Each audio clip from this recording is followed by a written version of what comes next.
As I was a newcomer in the orphanage, Alice, little Alice took charge of me. She was so sweet, really.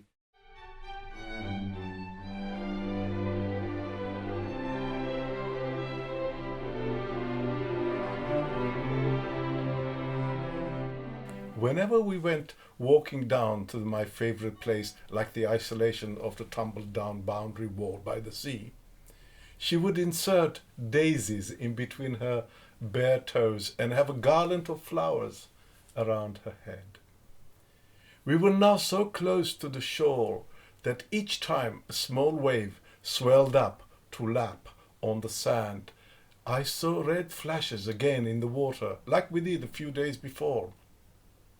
Look, that same fire is burning in the sea again, I told her, looking at the gleaming red ribbons in the swells of the water. Look, there they are again, I said. Mr. Hassan catches them, you know, Alice said. He throws the net at them and catches them. What, the fire? I asked. No, the fish, silly, she said. He catches the red ones in the afternoon and the silver ones, well, before he takes his boat out to sea at sunset. You know, if you come here at night time, you can actually see the lighthouse right over there, she said.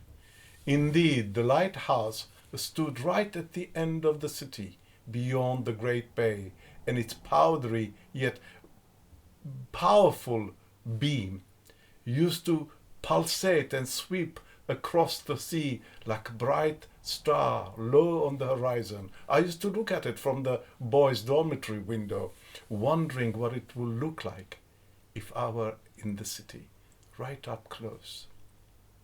We burned the rubbish over there, Alice said, about the smouldering rubbish heap by the barn, and we put the dead children over there, she said, pointing to the cemetery.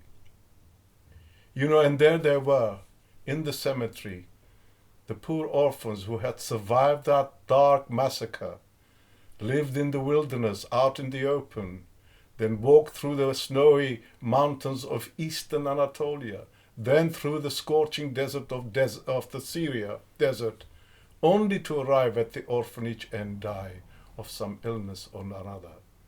In a land that wasn't their homeland, in exile, in a foreign land, without their loved ones beside them.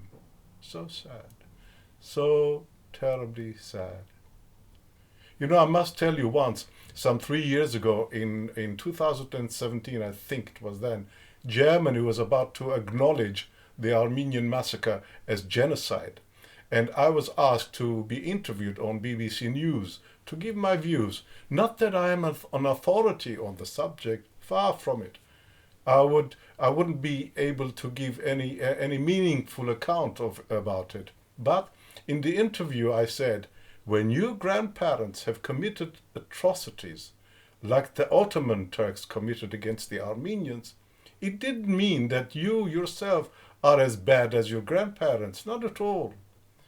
But what reflects badly on a nation is when it denies the truth of its history. And the truth is that there are hundreds of Armenian orphanages in the Middle East where Armenians shouldn't be.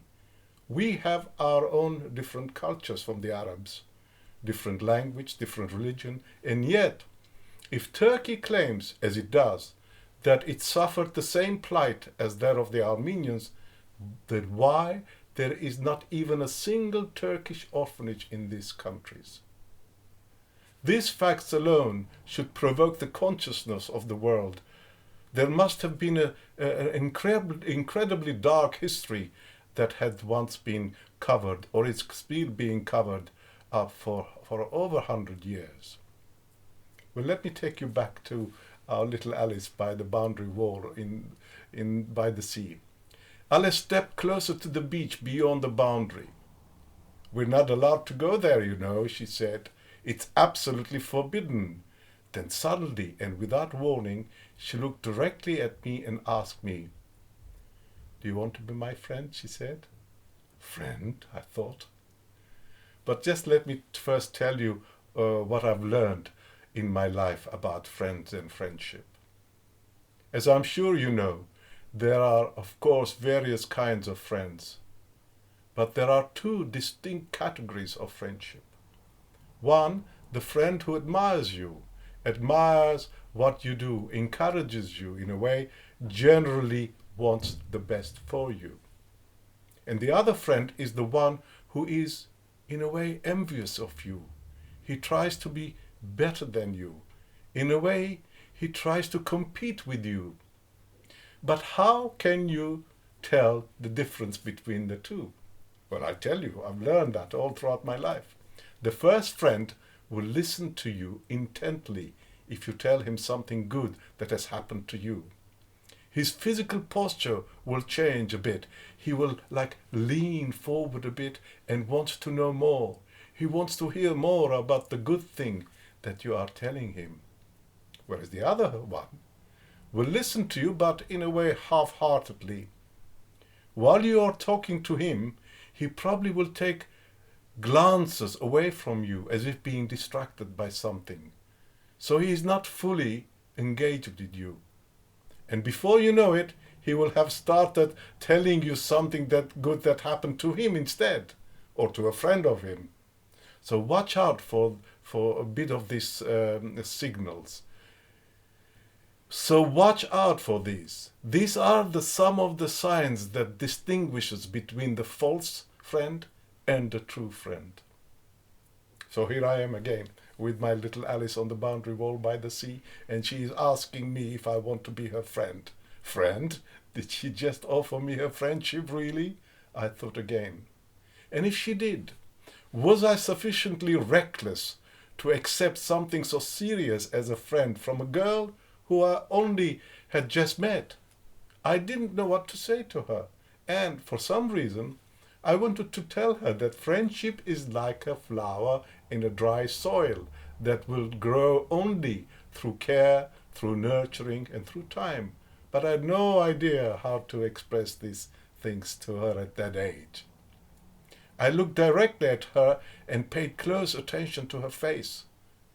From the exposure of the open sea air, she had developed a few bronze freckles across the bridge of her nose, and her face had taken on a shine that almost glowed in violet of the sunset. So here we are, Alice and I.